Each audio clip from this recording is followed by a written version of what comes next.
বন্ধুরা, আজকের পর্বে দেখা যাবে দীপা কুন্তলাকে সমানে অপমান করতে থাকে আর বলতে থাকে এখান থেকে চলে যাওয়ার কথা, আর বলে তার পরিবারের দিকে যেন নজর না দেয়। ঠিক সেই সময়ই সোনা চলে আসে আর বলে তুমি কে যে ওনাকে এইভাবে বলার জন্য। তখন সোনা বলে যে উনি আমার শাশুড়ি মা, মানে মায়ের মতো। তখন দীপা বলে তুই ওনাকে মা বলছিস? উনি তো তোর ক্ষতি করার চেষ্টা করেছিল। তখন সোনা বলে উনি চেষ্টা করেছিল, মানে ভয় দেখিয়েছিল, কিন্তু করি তো নি। আর তুমি তোমাদের পারিবারিক অশান্তির জন্য রুডির এত বড় ক্ষতি করে দিলে। এরপরে দিবাকে অপমান করতে থাকে সোনা। তখন জয় এবং সূর্যর দিদিও চলে আসে। এরপরে তখন দীপা জয়কে বলে দেখো ভাই ও কী করছে। তখন জয়ও বলে বৌদিদি তুমি এখান থেকে চলে যাও, কারণ এই অশান্তি দাদা এসে, আমি চাই না দাদা এসে দেখুক আর ওর ব্রেনে আবার সমস্যা হোক। এই বলে ওরাও সবাই ওখান থেকে চলে যায়। তখন সোনারকেও নিয়ে চলে যায় ভিতরে। সূর্য ওদিকে ঘর থেকে শুনতে পায় সোনার গলার আওয়াজ, আর মনে মনে ভাবে তাহলে কি দীপা ম্যাডামের সাথে সোনা আবার কথা কাটাকাটি করছে। যাই দেখি। তখন ওরা ফিরে আসলে বলে যে কি হয়েছে, কার সাথে অশান্তি করছিলে? দীপা ম্যাডামের সাথে। তখন সোনা বলে তোমার কেন বলো তো অত কিসের এত এ হচ্ছে। তখন এই বলে আবার সূর্যের সাথে কথা কাটাকাটি করে সোনা। এরপরে সবাই ঘরে চলে যায় আর দীপাও ফিরে যায়। এদিকে ফিরে দেখা যায় হসপিটালে আসে অবিনাশকে দেখতে। তখন অবিনাশ শুয়ে আছে আর বলে যে আমি একদমই সুস্থ আছি, আপনি আসলেন কেন? তখন দীপা বলে আমি আসবো না মানে?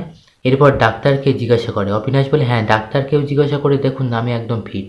ডাক্তারও বলে হ্যাঁ উনি এখন ভালো আছে, তবে এখন কোনো অসুবিধা নেই, তবে একটা সার্জারি করে নিলে কি ভালো হয়। দীপা বলে হ্যাঁ তাহলে অপেক্ষা কেন করছেন, করুন সার্জারি। তখন অবিনাশ বলে কেন আবার ফালতু কাটাছেঁড়া করার কি দরকার, ঠিকই তো আছে, মাঝে মাঝে হয়তো একটু আসতে হচ্ছে। এরপরে দেখা যায় অবিনাশ বলে ঠিকই তো ছিলেন, আমার এই অসুস্থতার খবরটা কে দিল বলুন তো?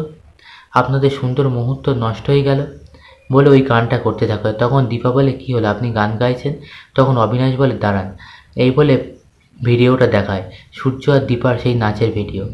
এরপরে যেটা রূপাও দেখে, দেখে খুবই খুশি হয়, ভাবে আমি তো চেয়েছিলাম এই মুহূর্তটা ফিরে আসুক আবার তোমাদের জীবনে।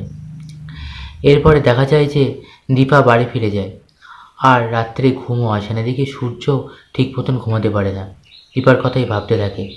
এরপরে দীপা যখন জানলা দিয়ে বাইরে দেখে তখন অনেক রাত, মাঝরাত পার হয়ে যায়। তখন দেখে বাইরে যেন কেউ ঘোরাঘুরি করছে। এরপরে যখন মুখটা দেখে, দেখে ডাক্তারবাবু।